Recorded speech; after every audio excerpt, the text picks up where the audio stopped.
Bismillahirrohmanirrohim. Assalamualaikum warahmatullahi wabarakatuh. Senang sekali rasanya kita bisa berjumpa lagi di channel ini. Salawat dan salam tak lupa kita curahkan kepada junjungan alam Nabi besar Muhammad sallallahu alaihi wasallam. Allahumma sholli ala sayyidina Muhammad wa ala ali sayyidina Muhammad. Saudaraku yang beriman, pada kesempatan ini saya ingin membahas tentang perempuan-perempuan yang dinantikan neraka. Dalam Islam, laki-laki dan perempuan memiliki kesetaraan dalam hal mendapatkan pahala dan janji surga dari Allah Subhanahu wa Ta'ala.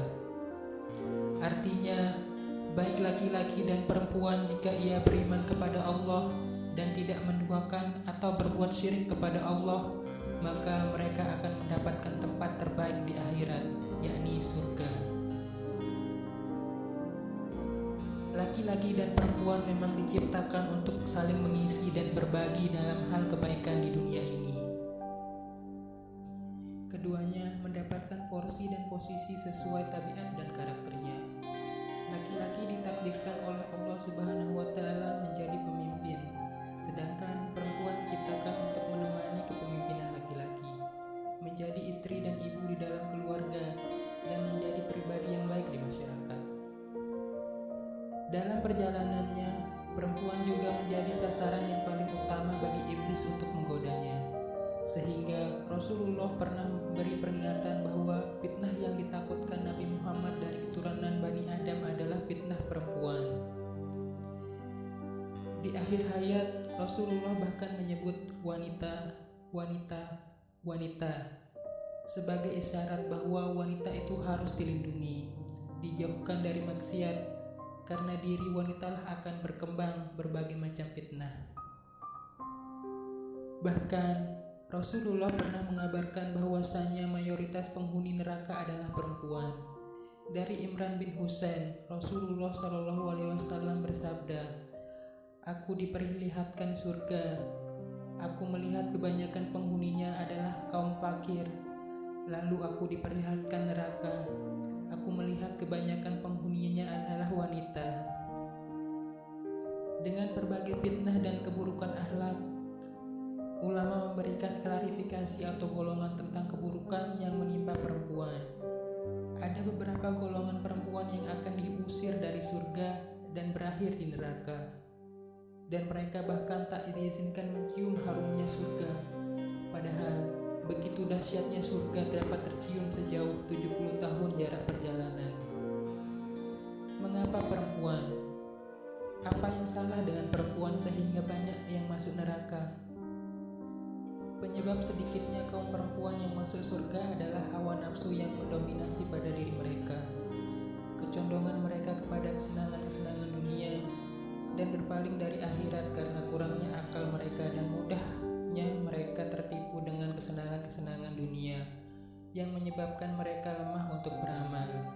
Kemudian, mereka juga sebab yang paling kuat untuk memalingkan kaum lelaki dari akhirat disebabkan adanya hawa nafsu dalam diri mereka.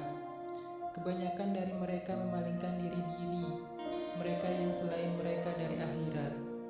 Cepat tertipu jika diajak pada penyelewengan terhadap agama, dan sulit menerima jika diajak kepada akhirat. Lantas, golongan mana saja dari kaum perempuan ini yang terusir dari surga? Berikut penjelasannya. Yang pertama, perempuan yang tidak mensyukuri pemberian suami. Disebutkan dalam hadis yang diriwayatkan Abu Sa'id Al-Khudri, ia berkata, Rasulullah saat keluar Idul Adha atau Idul Fitri dan melewati para wanita, kemudian bersabda, "Wahai para wanita, keluarkanlah sedekah, karena aku diperlihatkan bahwa kebanyakan penghuni neraka adalah dari kalangan kalian." Mereka, para wanita, bertanya, "Mengapa demikian, wahai Rasulullah?" Beliau bersabda, "Kalian sering mengumpat dan mengingkari pemberian suami. Aku tidak melihat orang yang kurang akal dan agama dari kalangan kalian yang tidak bisa mengalahkan laki-laki yang cerdas." Yang kedua, perempuan yang gemar mengumpat. Dapat juga disebut nabi sebagai sifat yang menyebabkan perempuan masuk neraka. Berbeda dengan pria, kaum Hawa memiliki beragam aktivitas lisan yang dapat menjerumuskan mereka pada keburukan. Selain mengumpat, sifat gemar mengadu domba juga sangat erat pada wanita, meski ancamannya neraka. Rasulullah SAW bersabda, tidak akan masuk surga orang yang suka namimah atau adu domba. Perempuan yang notabe gemar mengobrol, berbincang, bergosip, seringkali terjatuh pada kata-kata yang menjelekkan orang lain, lalu saling mengadu domba di antara mereka. Kedua penyakit lisan ini bukanlah dosa sederhana. Para wanita dapat diusir dari surga karenanya. Yang ketiga, istri yang menggugat cerai tanpa alasan. Rasulullah SAW bersabda, wanita mana saja yang meminta cerai tanpa ada alasan yang jelas, maka haram baginya mencium bau surga.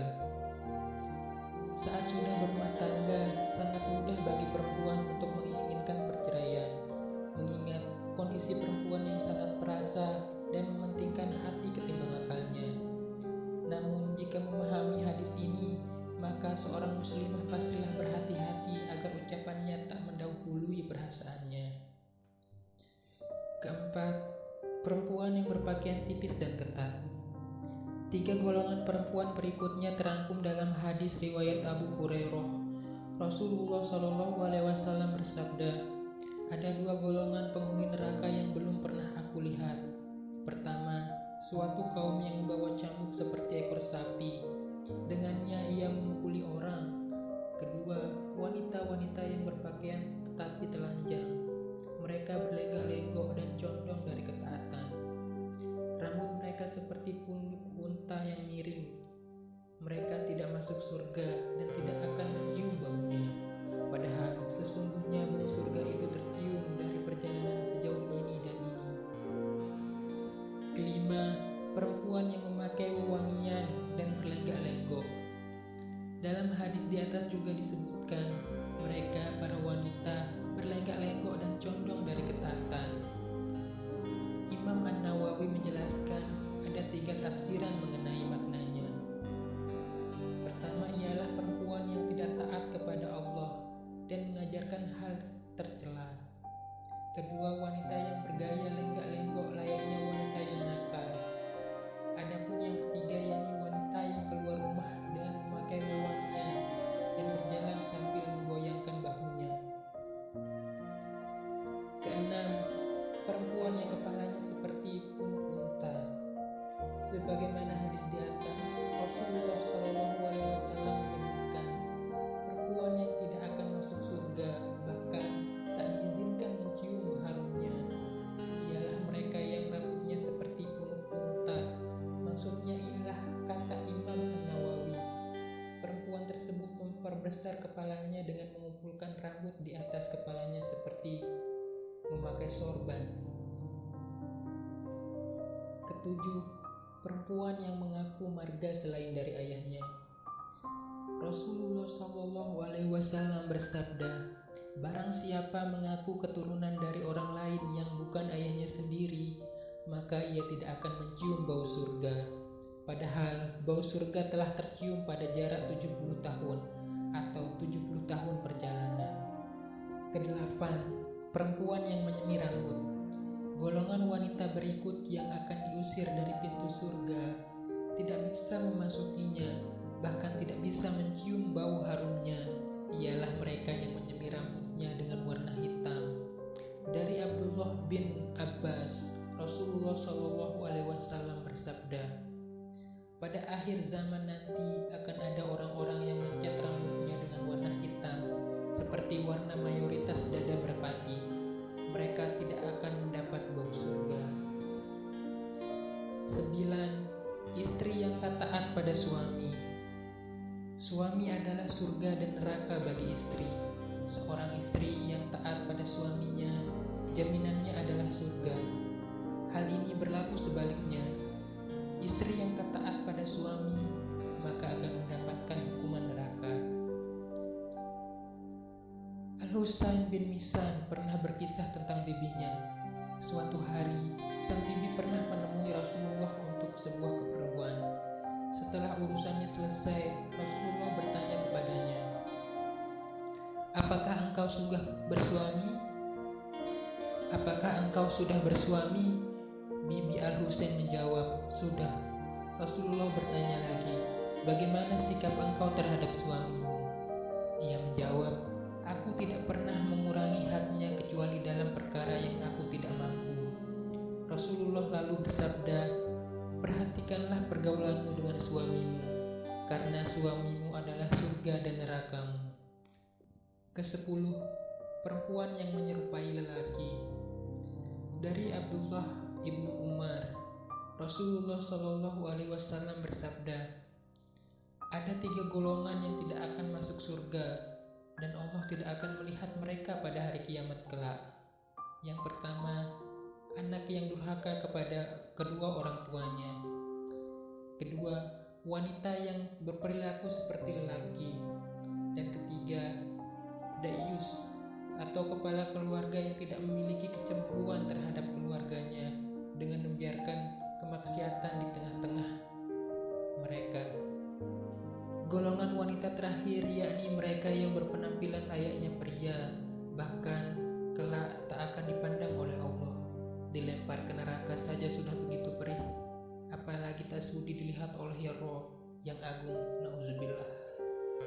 Tentu saja dalam kehidupan di rumah tangga maupun dalam masyarakat, para kaum lelaki sebagai khalifah atau pemimpin harus bisa ikut andil mengarahkan, membimbing, dan memberi ilmu agama sebagai bekal untuk memperbaiki akhlak perempuan.